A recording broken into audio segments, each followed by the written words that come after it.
Welcome to the Oddity Shop, where the bizarre is always on sale.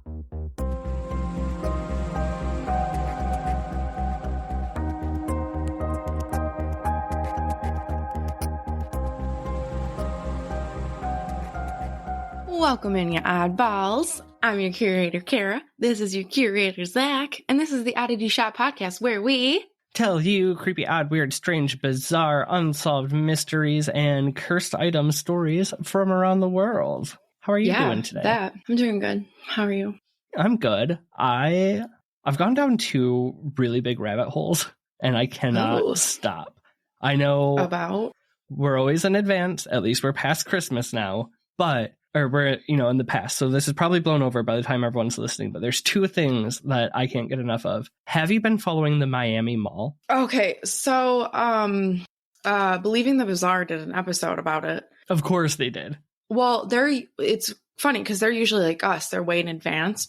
But this was like transpiring. And so they were like, let's just do it now and see like what comes of it. So I did listen to their episode, but I don't know if I actually finished it. And I honestly haven't looked into anything about it. Okay. But it's crazy. Basically, there's this mall in Miami where like the entire Miami police force showed up for some sort of altercation. No sense. It makes no sense. I mean, like in the pictures I saw, there's at least like 50 cop cars, if not more. Yeah. And there's like super grainy videos of everybody running out of the mall. Now, the reported story is that like younger, not kids, but like teenagers or younger adults got into an altercation with sticks. Yes. And that's like kind of the police version of the story. Now, but that doesn't make sense as to why you'd have so many cops for sticks. So then what the people who are on that camp are saying, well, it was like a gang, and they were like rival gangs who were starting a fight, and people were afraid it was going to turn into a shootout. That's kind of the one side of it, right? Whether it's kids with sticks or rival gangs. But a bunch of other people who are at the mall are saying that a portal opened up in the mall and like 7 to 10 foot aliens were walking around. Well, and they're like weird, shadowy, like things. Yeah. All I could think of, did you ever see the movie Odd Thomas? It's with Anton Yelchin before he passed, R.I.P. I don't know who the hell that is. He was, oh my God, not Spock, but the Russian guy in the newer Star Treks. He was in Charlie Bartlett. You would know him if you saw his face. Yeah, I was going to say, I need to see him. Or, like in that movie, like he could see like these shadowy figures that were like omens of death, but it was all around a mall too. And that like, I keep thinking that I need to do some deep. Weird. It's a really good movie. It's a book too, and it's a really good book. What's it called? Odd Thomas. Odd Thomas. Yeah, you should watch it. But I'm waiting for more information to come out on the Miami Mall. That's one. What's your other?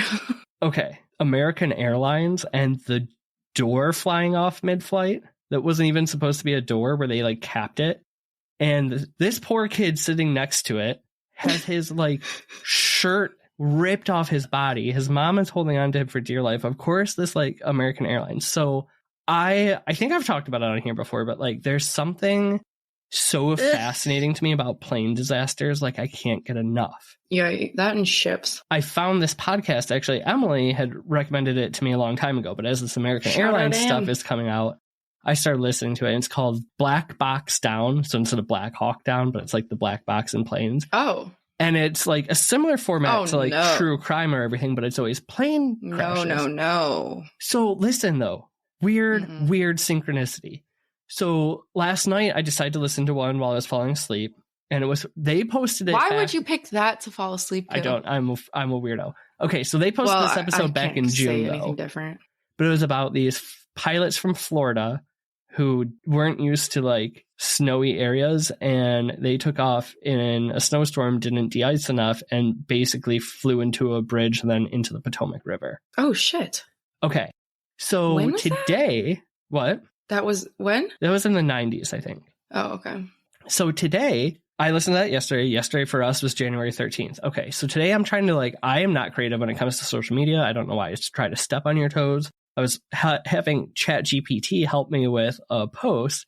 I was like, what are the odd things that happened on this day in history. Oh, okay. Like Florida Airlines Flight 90 crashes into the Potomac River. And I'm like, wait, so I pull up That's crazy. The podcast from last night. Like, I just listened to this last night, which was on the anniversary. Ew.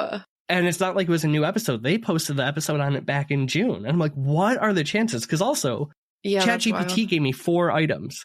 Okay, what's the chances of it only showing me? I'm sure that, January 13th has been going on every year for hundreds of years. There has to be more than 4 things that have happened. It was just such a weird coincidence. Really weird.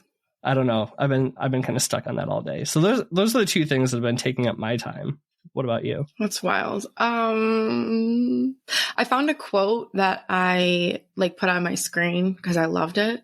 And I'm like, every day I just keep reading it.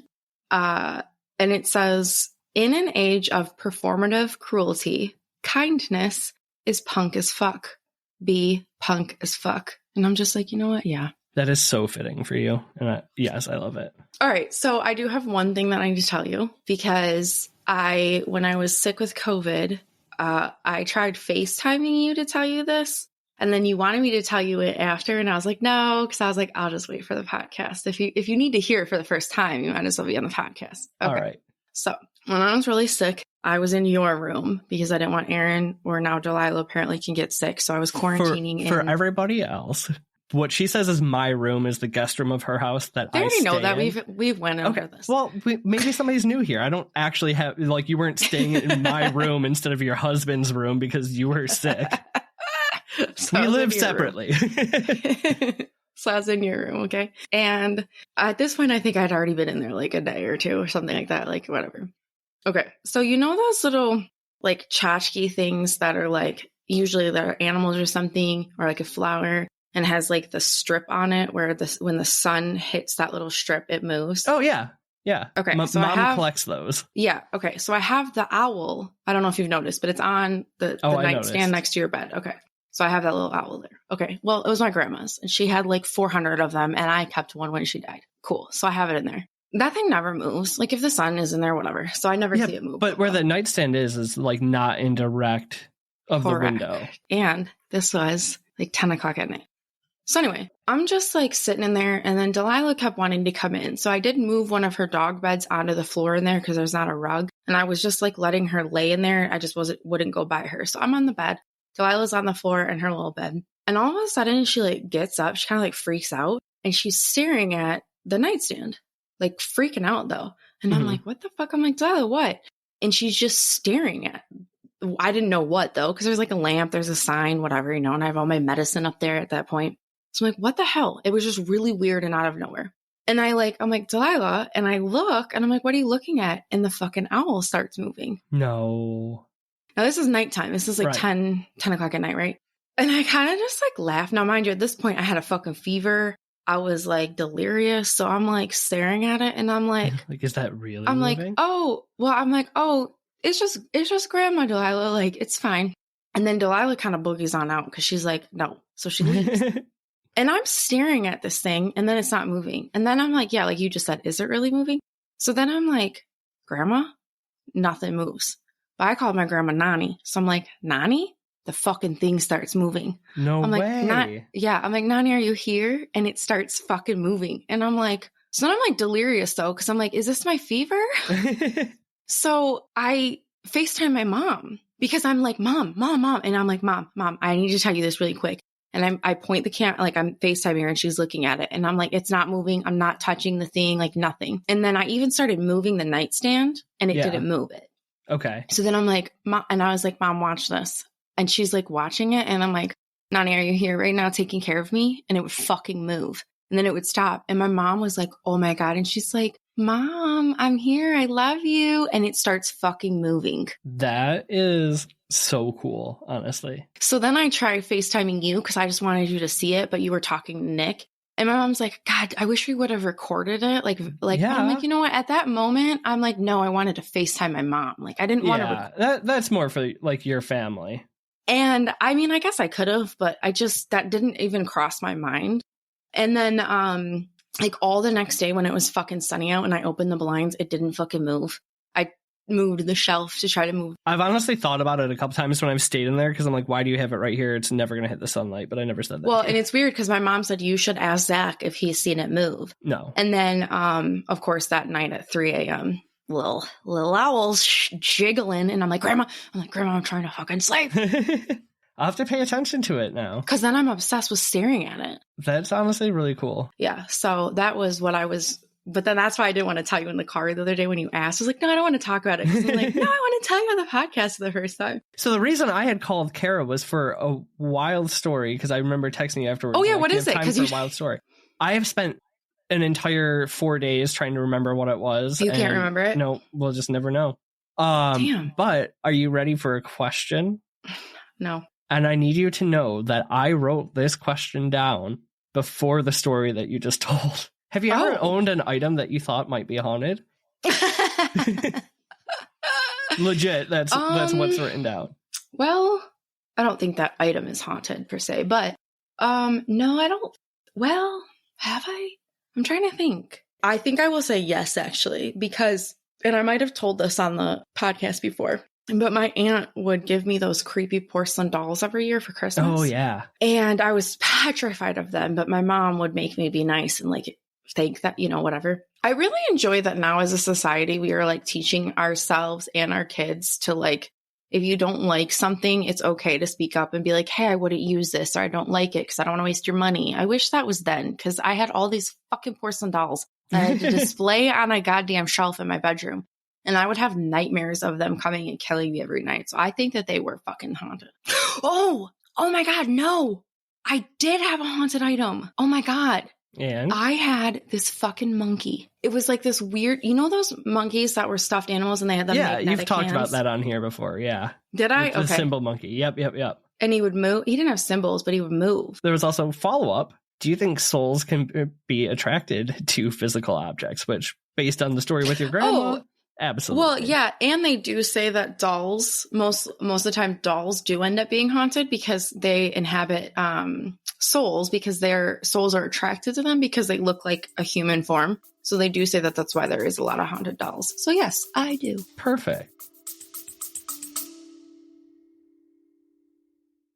What's up, oddballs? If you know us, then you know by now that we absolutely love cryptids. And we also have a serious problem when it comes to buying things, especially cute things. And now we found 16%nation.com. Whether you're into the mysterious allure of the Loch Ness Monster or the legendary Sasquatch, 16% Nation has a plushie for every cryptid lover out there. Named 16% Nation because only 16% of the population actually believes in Bigfoot. But they have tons of cool stuffed creatures, such as the Sasquatch, the Mothman, the Fresno Nightcrawler, and so much more. Each one is crafted with an attention to detail and made from high-quality materials. So they're not just cute, they're conversation starters. Absolutely. Picture this. You're lounging on the couch, and what's that peeking out? Oh, just your very own Fresno Nightcrawler. It's the perfect blend of mysterious and adorable. And if stuffed animals aren't quite your thing, they have shirts, prints, jewelry, stickers, and so much more, so you also can show off your love for these bizarro creatures. Everything they have is so adorable and right up our alley, and we wanted to make sure that we shared it with y'all cryptid-loving listeners. So head on over to 16%nation.com. That's 16%nation.com. Their website will also be linked down in our show notes and on our website. And listen up, oddballs. Use the coupon code ODDITY, ODDITY,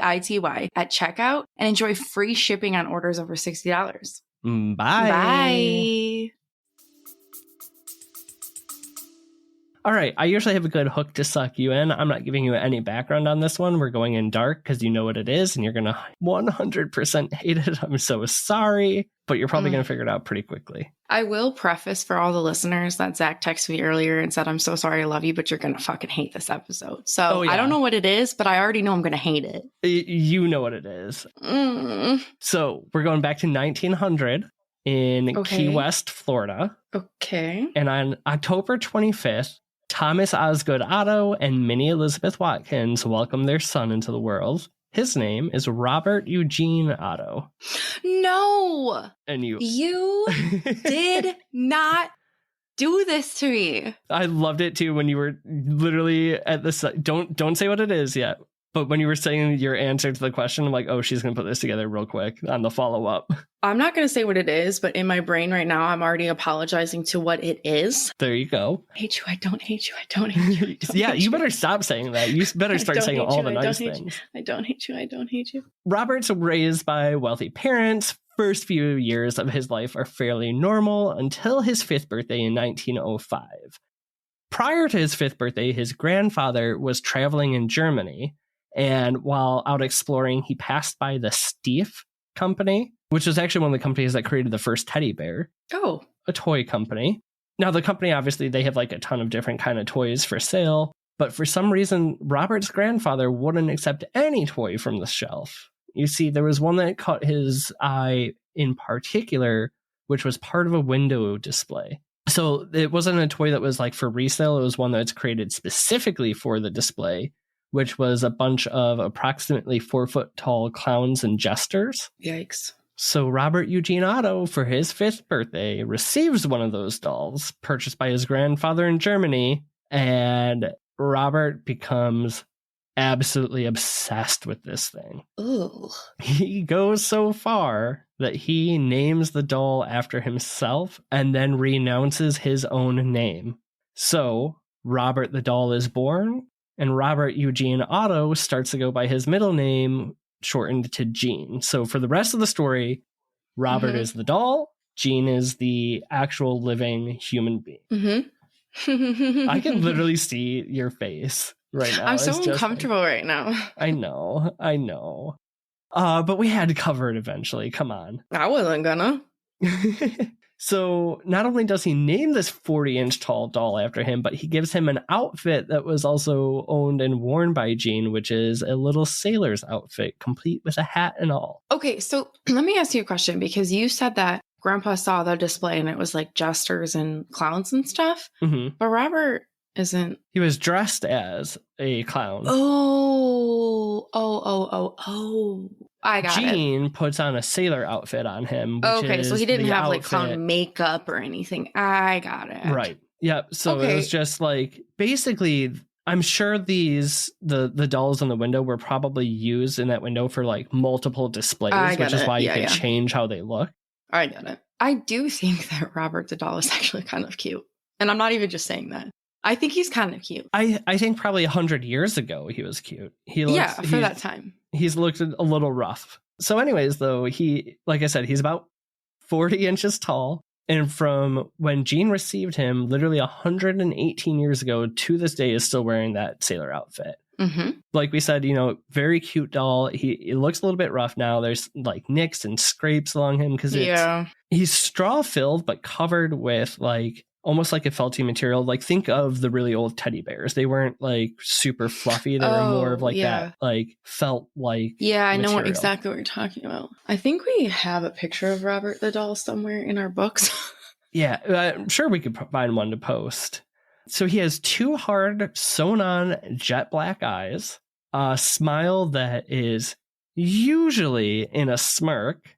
He has this like sandy blonde hair that's kind of pushed back, but molded nose, and like it's very human looking. It's very weird. And Robert even came with his own teddy bear that he still has to this day as well. From right off the bat, though, like there was something strange about Robert. The first sign was Gene's like immediate attachment. Like I said, he gave this thing his name and then went by a different name. He took it everywhere. But every little kid has. Dude, I'm about to be 35 in 4 days and I still have my fucking blankie. I know, but like, okay, I mean, I get this is the first sign. It went everywhere with Gene, not just through childhood. So we'll come back to that. Yeah. He also talked about the doll in first person as if he weren't a toy at all, but a living human being. It went into the bathroom with him when he took a bath. The doll was tucked into bed with him at night. If the family left the house altogether, Robert went with them. Like, I wonder what Grandpa was like. God damn it. What did I do? Right? Like, I wish I could return this. I also feel like it's so weird because Grandpa was just walking by the store and then he was drawn to this. Drawn to it. That actually is strange. There's something... That doll wanted to go home with Gene. He wanted to be Gene's. Like, it definitely has a way of manipulating people around it, because how many times would you, like, go and barter for the thing on the window display? Right. Okay, so we talked about... Yeah, he's kind of cuddling up from bed. His lights just turned off. Okay, so we talked about it went everywhere with them, right? And Gene's talking about it like it's in first person. Those are kind of the first signs of weirdness. Then it gets a little bit more disturbing. So it does, yeah. At first, though, it's kind of like played off as child play, right? So whenever anything would be like amiss in the house or something broken or just out of place, Gene would always say like, Robert did it. Yeah. And, you know, his parents just thought he was, you know, being a kid and blaming the doll for things that he would, you know, be getting into trouble for. So he didn't want to get in trouble. Blame the doll. Kids are fucking creepy. Then Gene and Robert start having full conversations with one another, which was heard by his parents. Yeah. They at first think that Gene is making both noises, but Gene would claim that, you know, the second voice was coming from the doll. Along with giggling and other strange sounds, which I'm sorry, any haunted object that starts giggling, I'm immediately out. Well, we always talk about it. Kids are so freaking creepy. They are. If we had a kid and the kid said, the doll did it, the doll fucking did it. The doll did it. Oh, yeah. That doll, I'm calling. I don't know who I'm calling. That kid would walk all over you because you believe anything anybody says anyway. The doll did it. Burn the doll. Wait, no, you're not supposed to burn it. I don't even know. Put it in a glass case. Give it to Zach Baggins. Oh my God, no. The one man on this planet who should not hold haunted items. Well, 90% of his haunted items are fake anyway. I'd give it to like Greg and Dana. Right? Much better people. Yeah. Like we said, so he's, you know, blame the doll for odd things that are happening around the house. Parents think he has an overactive imagination. And then one night Gene wakes up and Robert went from being tucked in next to him to sitting at the end of his bed, staring at him. It's about this time that Gene freaks out. He begins to scream. His parents come running down the hall from their room, and they are hearing just a commotion.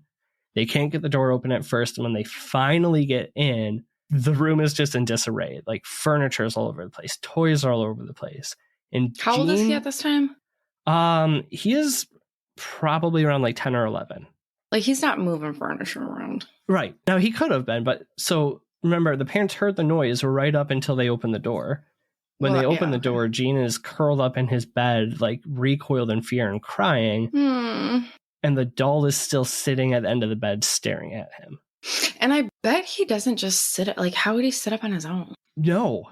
He's full of straw. Right. That's what I mean. So that's like freaking odd. Of course, you know, Gene claims that everything was done by Robert. And I think his parents, this was kind of when they started to believe him a little bit.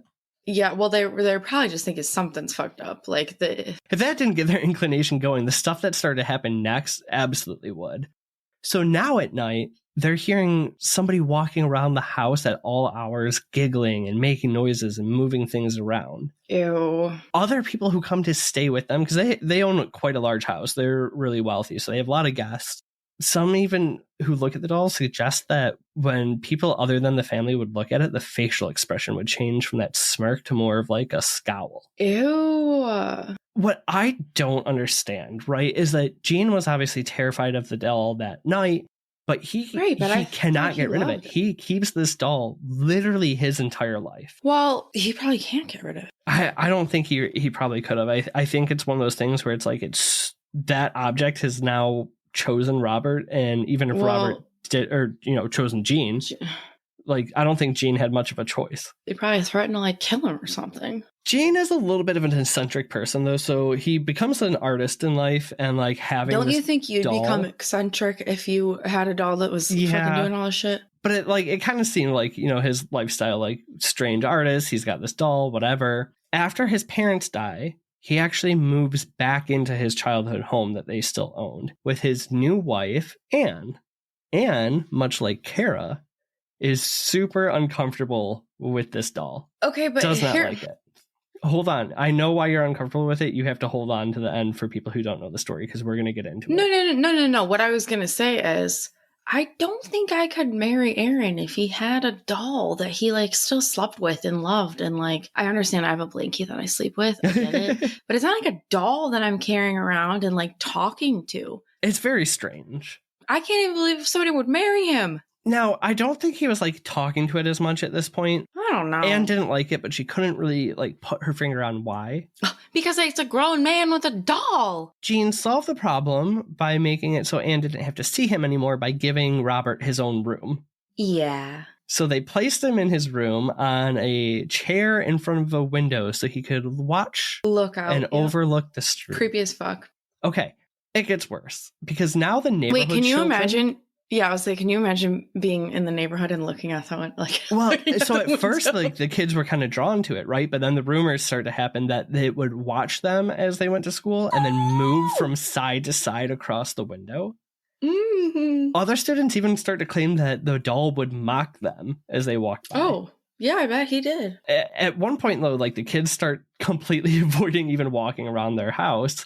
But one of the kids tells Jean and Anne, right? Like somebody tells them. And Jean's like to Anne, like, oh, you know, this kind of happened to the house when we were kids. Like, why are you so annoyed? It's just Robert, blah, blah, blah. Anne's like, I'm done, dude. That thing's got to go. So Jean takes it from the bedroom and locks him in the attic. So once that happened, it's like it calmed down for a minute. Sorry, hold on. Let's just backtrack for 1.5 seconds. Can you imagine having a house, right? And you have an extra bedroom that you could do whatever your little heart desires, but no, it is left for a doll. It was Jean's painting room, so he did use it for his art, and maybe Robert was his muse. We don't know. Oh my God. Okay, so it calms down once it's in the attic for a little bit until Jean and Anne have guests over one night, and they start to hear giggling and footsteps coming from the attic. Like he's kind of like running around in circles.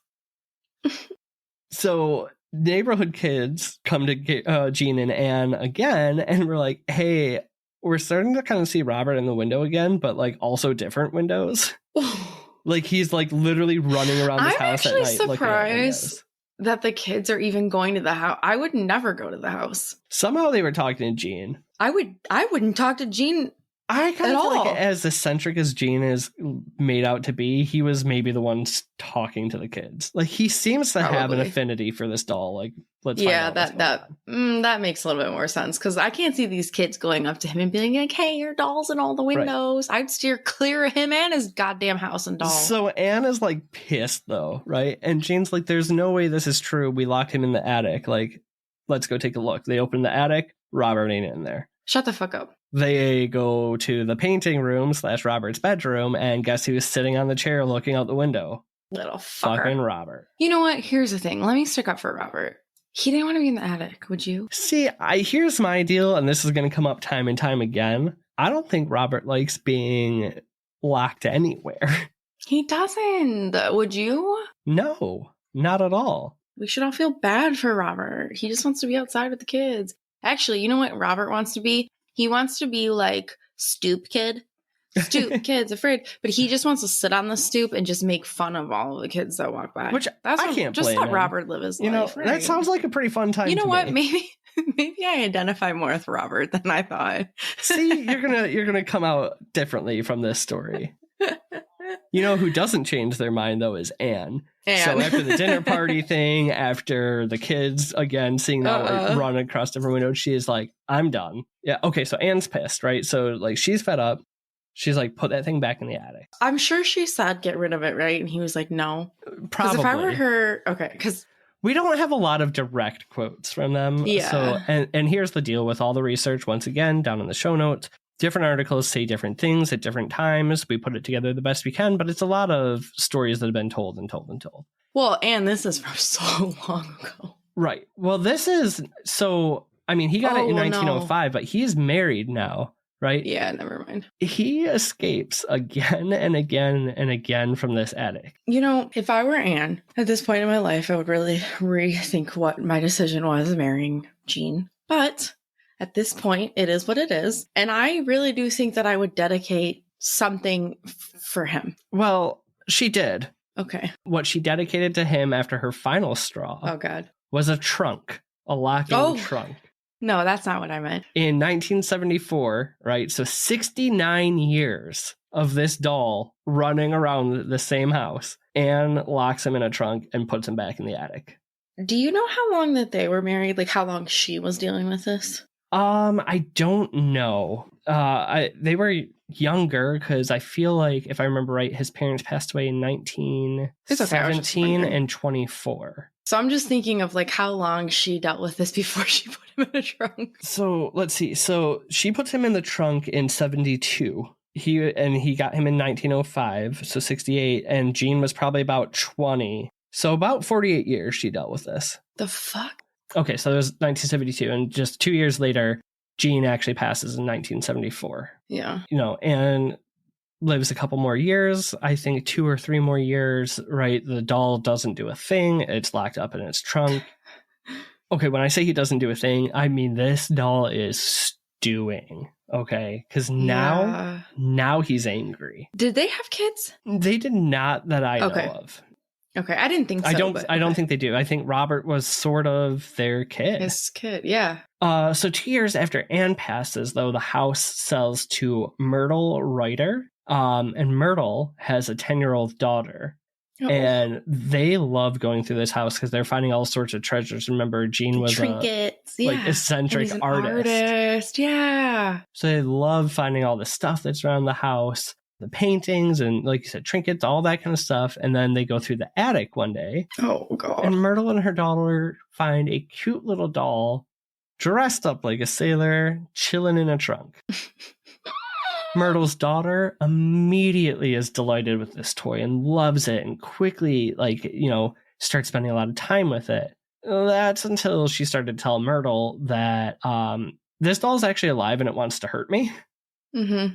But, don't you think, I don't know, I guess I would just think that he'd be so happy that this little girl found him and One, I think there's something, I think, about his connection to Jean. Yeah. He did not like being separated from Jean. And now Jean's dead. Up. Okay, so What do you want? Ooh, that's one thing. I wouldn't talk bad about the Ottos. I'm not talking bad about it. I'm just saying he's dead. He died. True. He can't help that. Robert doesn't like to hear those things, though. I'm sorry, Robert. Okay, so then it's not only the daughter having these issues with Robert, because Myrtle holds a dinner party, and guess what they hear? Myrtle, you shouldn't have did that. Giggles and running around and all sorts of footsteps throughout the night. And then Robert starts to move on his own from room to room again. Now, just like Jean and his family and Anne, right? This thing is terrorizing them. It's threatening to hurt the daughter. They keep it for 20 years. 20 years. He has a very strong hold on that house, too. Yes. It's yeah. So in 1994, they sell the house, and Myrtle donates the doll that they claimed was a haunted doll to the East Martello Museum in Key West, which is actually where Robert still is to this day. So he's been there now for almost 30 years. Well, yeah, 30 years now. It is 24. Where he's gained the reputation of being the most haunted doll on the planet. Okay. If we go back really quickly to his history, right? At first, he's kind of like a little trickster. He likes to mess with kids and others in the house. I would say he's pretty childlike and playful, right? Like mocking, that's still like a childlike spirit thing to do. Yeah. But he seems to have this penchant. He loves chaos. He likes creating fights, right? The whole disbelief where Jean's parents didn't believe that it was the doll messing things up and Jean would get in trouble. Or causing tension between Eugene and his wife. Then, he's in this chaos of always acting out during dinner parties or telling this young girl he wants to hurt her. So he's got a little bit more than just trickster to him. Yeah. Now, if Robert didn't like being in a trunk for 2 years, he is certainly not going to love being locked in a temperature-controlled, UV filtering glass box in the middle of a single room of a museum. Yeah, no. But, okay. Now, the museum had to take some precautions because they didn't want this little shit. Sorry, Robert. They didn't want this little man running around their establishment messing things up. They also wanted, though, I think it's cool, though. They want to preserve him. That's why there's the UV filtering and the temperature control. Because, I mean, this thing, he's filled with straw and is 117 years old. Yeah, but he can survive fucking everything. I'm sorry, did I miss how did he get there? When Myrtle sold the house, they donated him to the East Martello Museum. Okay. So instead of locking it up and saying, hey, this is like the next person's problem, they donated it as a haunted object. And the Martello Museum is like in an old fort in Key West, so it's like the history of Key West. I wish I knew the guy's name that we met that works at the like hauntedkeywest.com is what it is. It's hauntedkeywest.com/Robert-the-doll. Because we talked to him for a little bit and I was just like, and he goes, it's not even that bad.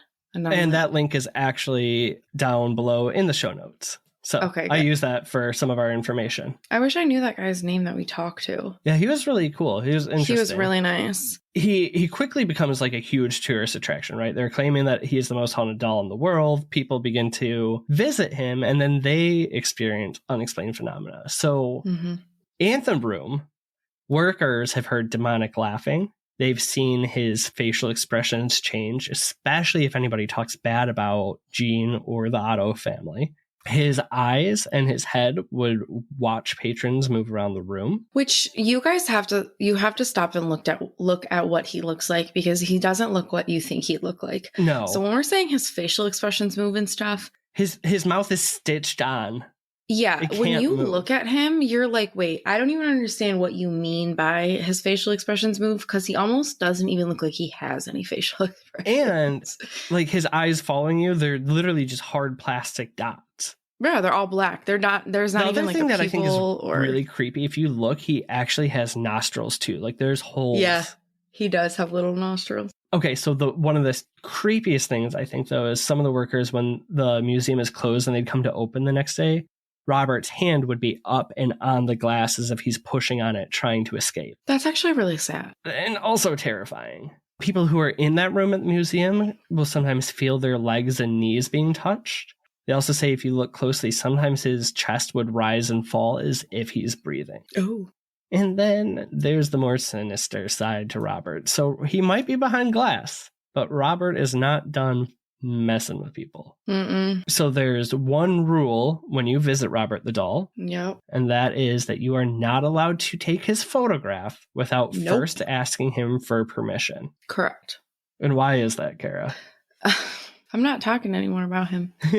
So the reason being is he has a long-standing track record where if you do not ask for permission and you do take a photo or a video, that Robert will actually curse you. Yeah. And there's kind of a lot of evidence to back it up. So from people who have photographed him without asking for permission, here's some of the following things that have happened. Broken bones, divorce, missed flights seems to be really popular because a lot of travelers come to see him. Being burned, car windows being busted out, bags disappearing, things from people's bags disappearing, and then a feeling of just being constantly watched with unease and anxiety after. I have got a good one for you. Oh, yeah? Since I'm repping their merch, Sam and Colby did their little messing with our wonderful friend Robert the doll, and they did exactly what you're not supposed to do to see what would happen, and then Colby got ball cancer. There's a lot of cursed and haunted objects that I really straight up don't believe in, like Dybbuk boxes or anything in Zach Bagans' museum. But this one, there's enough stories that... There were so many comments to Colby that it was Robert that gave him cancer. An influx of and it was crazy. And you can't really prove any of this. No. But people were like, no, it was Robert. And that's kind of one of the things I was going to say in here, too, is a lot of the curses do seem to be something that just kind of run in the middle bad luck, but it happened so close to people's encounters with him. Yeah. So we'll get into some stories in a minute of ones that are it's harder to say they're unrelated. But there are ways you can lift the curse. So just in case anybody has already done this, or if you're planning to go visit, make sure you bring some candy and leave it as an offering. Oh, he loves candy. Apparently he likes joints too, but the museum isn't so fond of people leaving those behind. Oh, so just leave candy. Now, if you do happen to upset him, you can lift the curse by writing to and apologizing to Robert and asking for his forgiveness. And that should usually fix your bad fortune. It might. So you, like we said, you can still visit him. You can go try to take his picture if you want. But when you're there too, you can read the hundreds and hundreds of letters of people apologizing to him. So I've got 2 letters for you. Yeah, which is crazy that people actually, like, there are actual, like, they mail letters to him. At least 3 a day he receives at this point. Which okay. It's not mind blowing that people write him letters. That doesn't blow my mind. Doesn't blow you. What blows me is that people actually really go there. They pay money to go to this museum, right? Yeah. So they go there. So whether their spouse or whatever they believe or whatever, they're just going like, you know what I mean? Like they go there to fuck with him or to be like a macho fucker, don't believe in him or whatever it is. It blows my mind that many people fuck with him. I think part of it, though, is that he is in a historical museum and not a haunted museum. I guess that is true. So you have a lot of people coming through who aren't going to believe in it. And then it's like you said, the macho, I'm going to take the picture. It's not going to do anything to me. And it also seems like a lot of people just after visiting preemptively write him a letter in case they have accidentally pissed him off. I think I would. All right. So do you want to hear a couple of the letters and stories? Yes. The first one is a little bit of a story, and then we'll get to their letter. But it's a couple who went and visited him. The wife believes, the husband does not, and they snap a picture. Okay. No, wait, I'm so sorry. They just snapped the picture. They didn't ask? They didn't ask.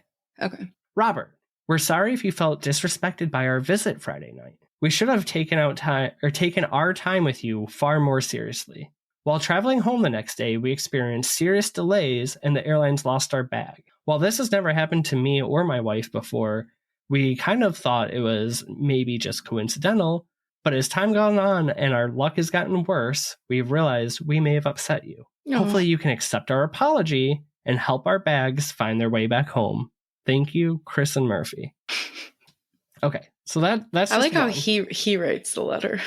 Oh yeah, well, because he's the one who didn't believe. Chris was like, Murphy, you better write that letter right now. Maybe she was Murphy. Okay, well, I don't know which one's which, but all right. So the next one is a story, and this came from Howard on TripAdvisor. It's a really, really long story. He gave far more details than anybody needed, but okay. I cut it down. So he's now talking about right when he took the picture. So as I snapped a picture, I looked at my camera and it said no images. All of the 50 plus pictures we had taken while in Key West were suddenly gone. Ooh. We were parasailing the next day, Howard said. The boat captain took a video of us in the air. When we got back home, the disc was blank. We went to a camera store, and they could find no reason why our pictures were gone and why the disc was blank. I've also been hearing some strange noises during the night since I've been back home. To all who may read this, please listen to the nice lady at the front desk at the museum, and then in all capitals, ask Robert's permission if you want to take his picture. Did he write an apology letter, though? I'm sure he did after that. Okay. Oh, I'm glad that at least when he parasailing, they were okay. Oh, right. Okay. So in case you're wondering if you can get around the curse with a video, we have another I'm letter. not wondering. Dear Robert, nobody listening is wondering. I am so sorry my daughter took a video of you. She was trying to be polite, but I still think she may have offended you. Oh, no. That night, she threw up for no reason, and I had a disc in my neck that slipped and have been in pain for constant weeks. Please accept our apologies, and if you are causing our pain, please consider to lift the curse. In all sincerity, Laura and Carolyn. Oh, she was trying to be polite. Oh, yeah. Oh, shit. All right, I got one more letter and one more story. So we'll hit the letter first, story last. Okay. This one goes, Robert, I just wanted to let you know that I, unlike my friends, have total respect for you. When I questioned your powers last fall, I missed my flight from Miami and nearly missed an important court date. This weekend, when I related my tragic tale to my friends, They openly questioned whether you even existed, much less the powers of your revenge. Or your powers of revenge. Well, the next day, one of them had a flat tire, and the others were trapped in traffic on Interstate 90. Perhaps now they understand. I fervently hope they will cease their mockery. Maybe even some will venture to your wonderful home and pay you a friendly visit.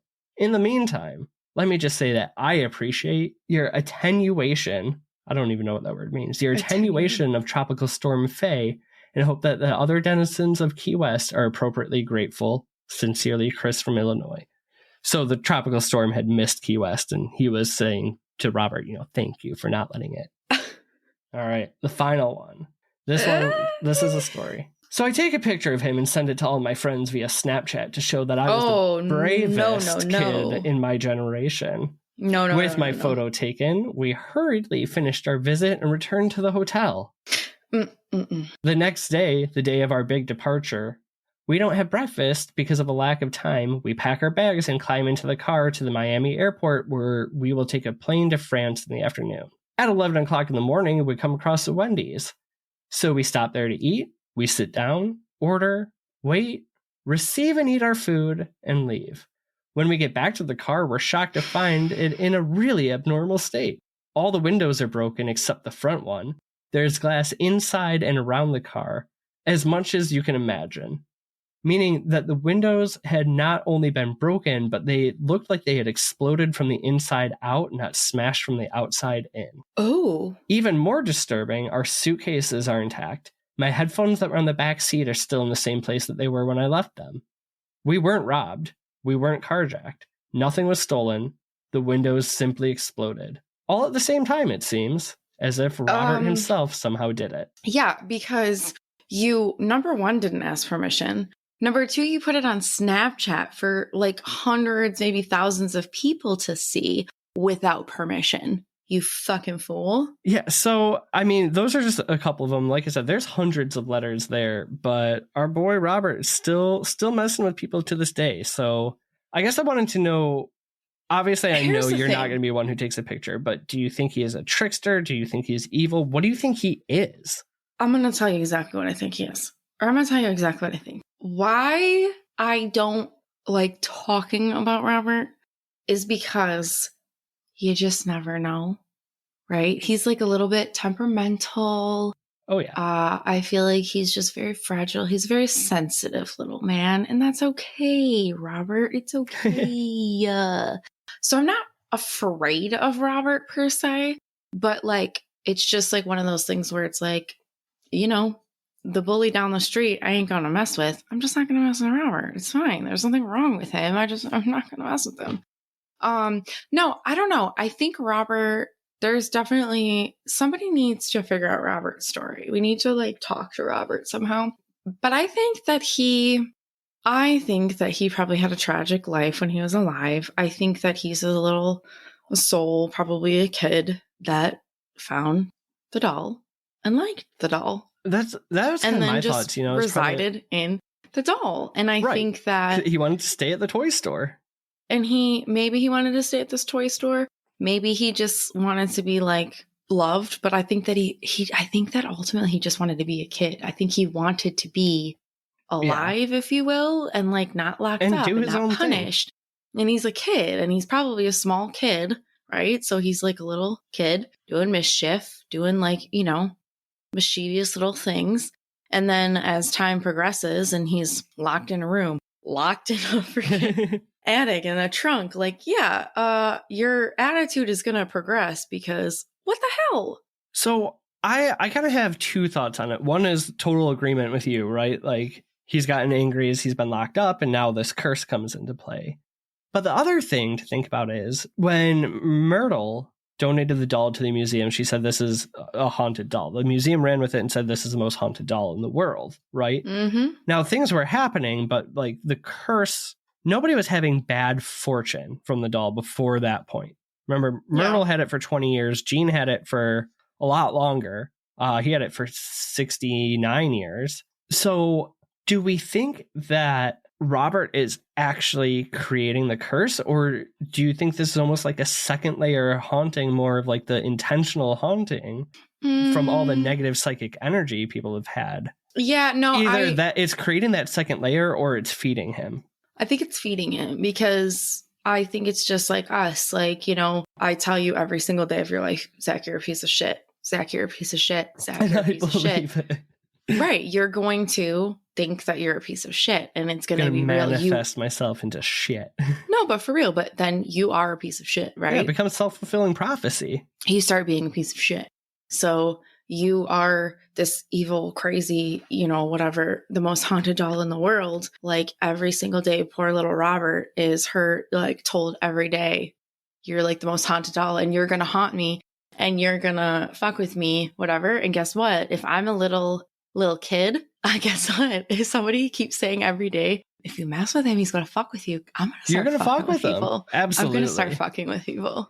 So actually, I relate more to Robert than anything. I had never really heard the like whole backstory. I knew that he was at the museum, and I knew of the curse and everything, but I just... Oh no, I knew the gene. And actually, like, Zach, I think that you said that there's like a lot of like stories and threads and newspaper articles and things like that. There's a lot more to how strange Gene was with Robert. Yeah, he was like, you could really deep dive into how strange it was. And there's two schools of thought on how he got Robert. So the one is the grandfather story. The other one is more of, I think, the lore that's come behind him now being as famous as he is. But where they were saying that Gene's parents were really authoritarian, not only to Gene, but also to people who worked in the house. And that one of the maids of the home was especially abused by the Ottos. And she also practiced voodoo and then gave the cursed doll to Robert. Now, I did find two places that said that, but there was one source that totally refuted that and said, we actually do know it came from the Steve Company. And then it was a window display and came from his grandfather. And that is actually from the people who still own Gene's house, which is rentable. It's called the Artist's House. So I'm going to trust their research over some, because some of the other sites that were saying that were like obviously set out to make it as terrifying as possible. Yeah, and I feel like I've actually heard both stories, but I think I do resonate more with the grandpa buying it. But no, I think Gene's just a little kid that found a doll that he liked to be with, resonated with him.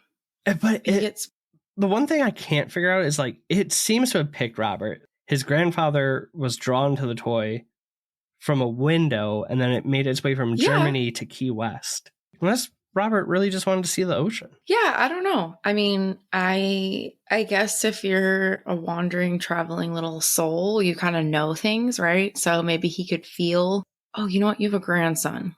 Pick me type of deal. Like, I don't know. Pick me. Choose me. Pick me. But no, I don't know. I think that I would ultimately really want to take a picture of Robert, to be honest, like, because it's Robert the doll. Like, holy shit.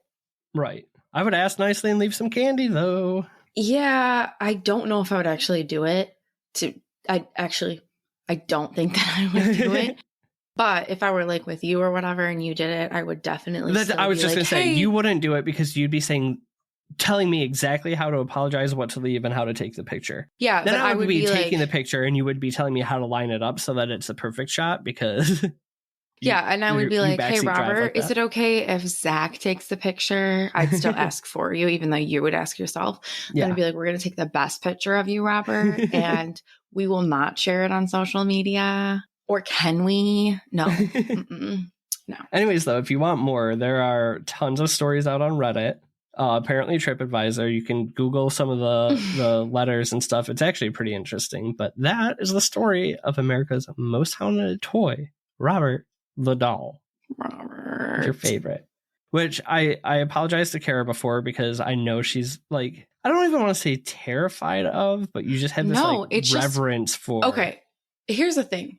You know, like haunted paintings. There are like 5, we'll call it 5, really well-known haunted paintings. They're so haunted that you research them, things could happen. There's other dolls that have that same thing too. But there's also same with Robert the doll. Sometimes people talk about Robert the doll, not even ever meeting him or ever seeing him, and he gets upset about it. It's a spirit, right? And they're not drawn to the same sort of plane we are, where it's like you have to be right in front of him talking about him for them to sense that. So, well, right. And this is why I would just. So what we're going to say is thank you, Robert, for letting us tell your story. Yeah. We're sorry if we offended you in any way. We didn't ask one day to tell your story. To visit you and bring you an offering. That's okay. We're apologizing. I would want to visit him, though. I would go see him, and I would for sure bring him candy. Does it say what his favorite candy is? It did not, but it sounds like we have another place on our haunted road trip that we need to do. I would think like a lollipop. There you go. Like just from like when he's from, like the time, like I feel like a lollipop. Right. I was thinking more of like a peppermint or butterscotch, early 1900s. Here's the thing. I'm going to bring him every fucking piece of candy that I could find. just so you have all the bases covered. I'm going to get one of them big Halloween assortment bags of just everything, and I'm going to leave every part of it. Safe bet. All right. Well, that's all I got for you. If you guys have had any experiences with Robert, let us know. Have you been haunted or cursed? Did you have to write a letter? We want to know all about it. Send us your letter, actually. Actually, do you know what? I think we should write a letter. I'm not even fucking kidding. All right. We're going to write a letter as soon as this wraps up. You guys write us while we're writing the letters. Do we have to actually mail it, or can we email it? They mail? We'll mail it. I have stamps. We're good. No, I'm not fucking kidding you. I'm going to do it.